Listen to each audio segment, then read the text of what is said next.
You can't count on luck. You can't count on it for the good or for the bad. But what you can count on is hopefully yourself. What do you bring? Do you bring hard work? Do you bring preparation? Do you bring work ethic? Do you bring positive outlook? Do you bring a positive attitude? Because all of those things are in your control. Luck is not. So your good luck is to not need good luck. If good luck comes your way, great. If it doesn't matter. You showed up.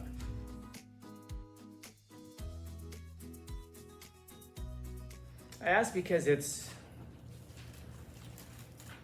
like the language that we use shapes the world that we live in. And the way that we see the world, of course, shapes how we live in the world. It's this reciprocal thing. So when we start using language like, well, there are people who are less fortunate, it sounds like whether or not you're poor or wealthy is just entirely about luck. And when you hear us talk about this, a lot of times we say things like, well, I mean, if you have money, you can donate to politicians. And then, well, that kind of presumes that corruption is the only way to elevate yourself. And if you believe that, then you really can't have any view of the world except that the world is a horribly corrupt, terrible place. And that there's almost no point in trying or working hard. In fact, it sounds like the only way you can possibly get ahead is by being corrupt and miserable yourself. And if you believe that, think about how that means that you therefore live in the world. You live without virtue, you live without honesty, you live without hard work. In fact, most of our hard work goes into figuring out ways that we can cheat a system because we think that a system is cheating us. But again, it goes to this question of, is it really a matter of luck and fortune? You're nodding your head. Okay. So when we understand this word fortune then to be luck. So your good luck is to not need good luck. So why would a person not need good luck? Well, first of all, I guess you ask the question, what's luck? How do we understand this word? What's that? Out of nowhere? Okay. Or bad things? Yeah, I have a friend that if he didn't have bad luck, he'd have no luck at all. What would be an example of good luck or bad luck? What's that? You find $1 on the ground. Okay. You trip the next second. And then you trip the very next second, and you end up in the hospital. You bend down to pick up the dollar, and then you hit your head. I had a friend whose cousin actually lived in Mexico City, and she was telling me this story a long time ago about how her cousin was walking to work one day, and every day on his way to work, he passed by his girlfriend's house. So he'd always stop in and say good morning to her and all that. So one day he was going past her house, stopped in, and rather than saying good morning, he proposed to her. Yeah, it shocked her. She accepted. Oh my God, yeah. So he goes to leave for work, and he's so excited that he goes and he kind of, he jumps off the curb going into the street, you know, just a normal curb. As he jumps off the curb, he slipped and fell, hit his head on the curb. He was in a coma for a month before he died. Yeah. So I'm going to ask you, was that good fortune or bad fortune? Pretty bad. Was it? I mean, the guy was about to get married. He died. Yeah, and he saved himself a lifetime of marriage by hitting his head on the curb. So that was the joke I made at the time, which apparently wasn't funny. I wish I could talk to them now. My whole class laughed at your cousin's death. One guy almost spit his coffee out at your cousin's death. So you can see how, now I guess the question is, when you jump off the curb and you slip like that, was that bad luck? Or was that bad balance? Bad luck. Yeah. Was that badly judging your own ability to jump off of a curb? Luck. Because a lot of times we assign luck to things that really aren't that lucky.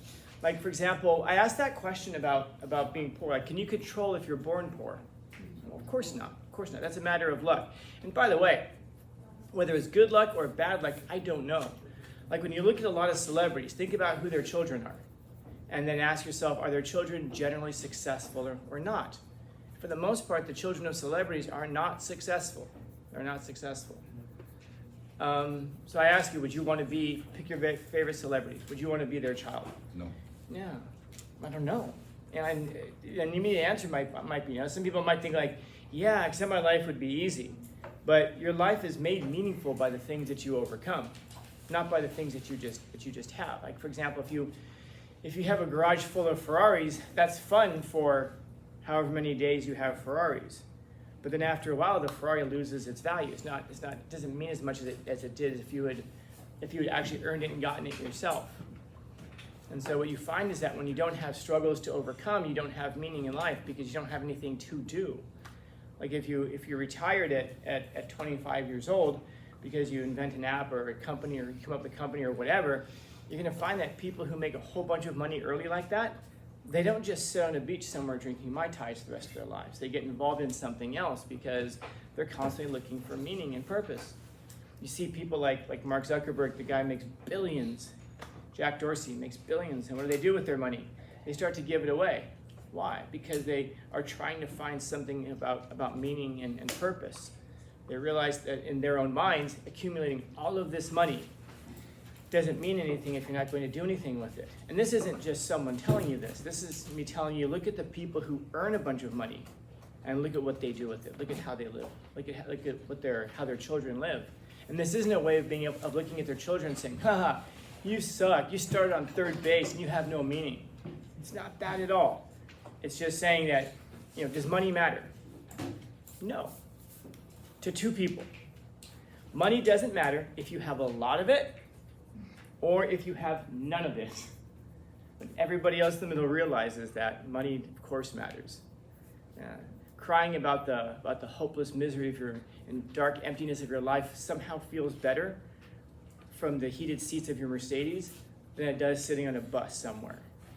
So, of course, money matters. But there's a certain level of money that matters. Anybody happen to know what that number is? There actually is a number that we can quantify, that if you earn over a certain amount of money, you tend to be happier. And if you earn below that level of money, you tend to be less happy, self-reportedly. Anybody know what that number is? It's actually attainable. Like salary one? Yeah. It's about $76,000 a year. People who make $76,000 a year self-report being equally as happy as people who earn $1 million a year. Self-reported. In other words, it's asking them, how happy are you? And they rate themselves. People who earn under $76,000 rate themselves as being unhappy at the same level as people who earn $20,000 a year. So there's a certain level. So then of course that begs the question, what is it about $76,000? Actually, I think it was updated to $78,000 last year, but you get the idea, it's somewhere around that number. What is it about that amount of money that tends to make people happy?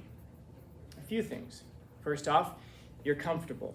You don't have to worry month to month if you're going to have rent or mortgage payment. You have enough money for food. You have enough money to put in the savings, but not a whole bunch to put in the savings.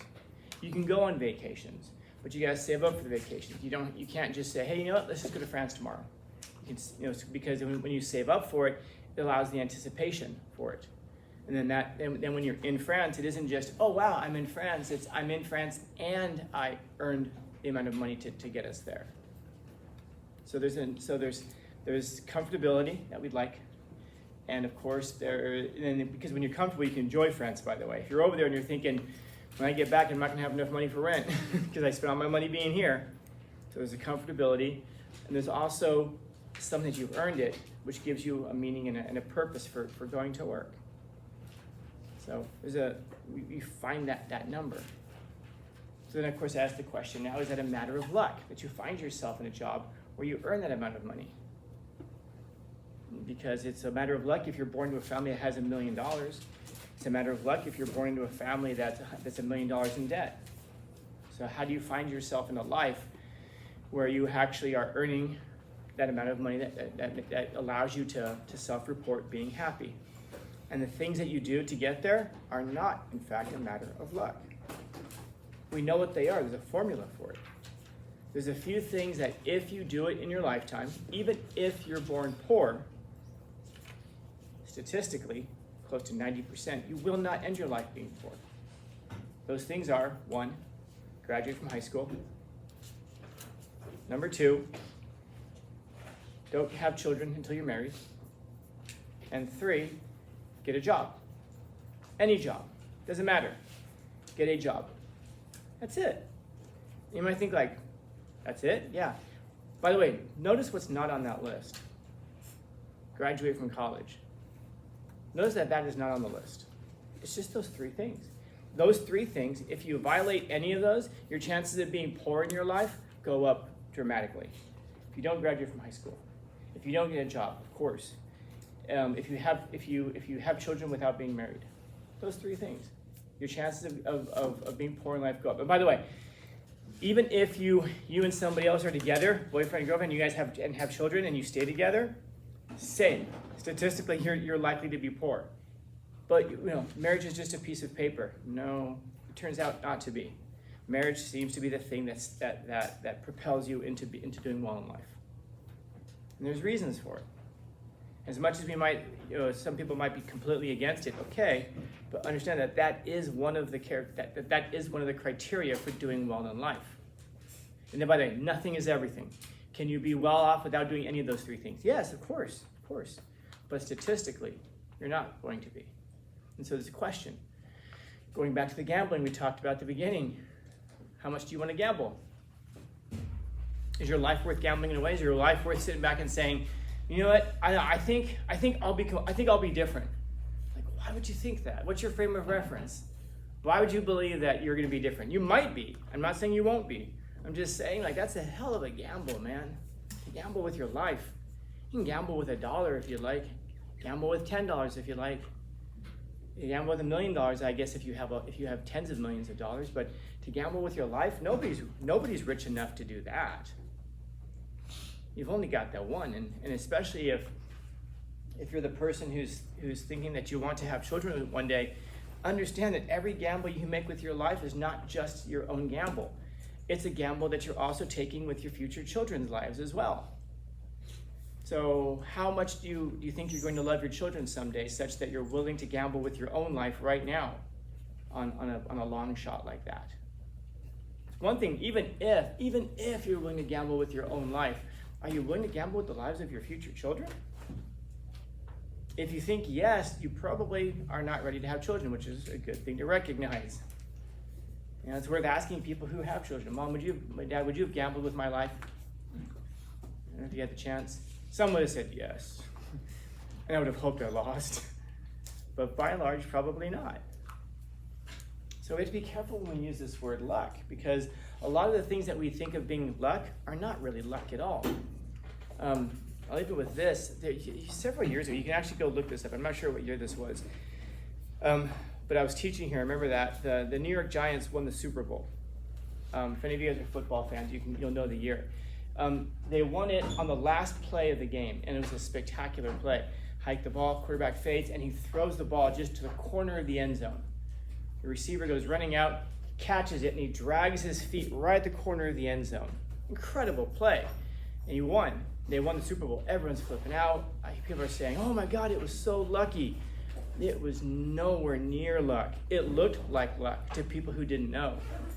I saw a thing afterwards where they overlaid practice footage of the Giants. They're practicing that exact same play. Someone took an image, they had a similar camera angle, and they overlaid it onto the Super Bowl play. It was almost like a ghost on top of a person when they were doing it, because it was exactly what they practiced.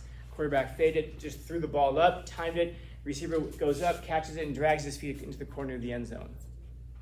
If you don't know any better, it looks like luck. If you know better, you sit and go, holy crap, that's hard work.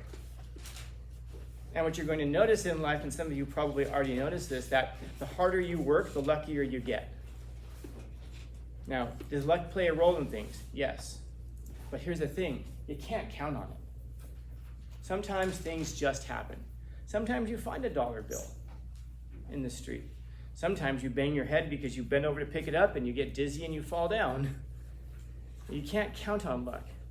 You can't count on it for the good or for the bad. But what you can count on is hopefully yourself.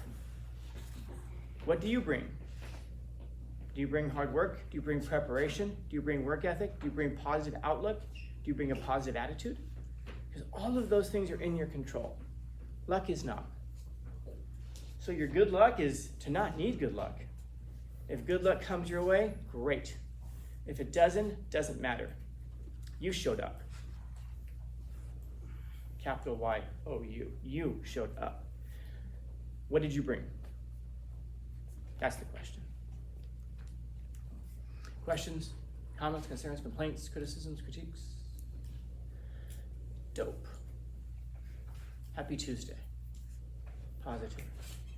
I never know what to make of you guys, man. I get to the end and it's just, can't tell if you're plotting my death or if you checked out like 5 minutes ago and it's just like, is he still talking?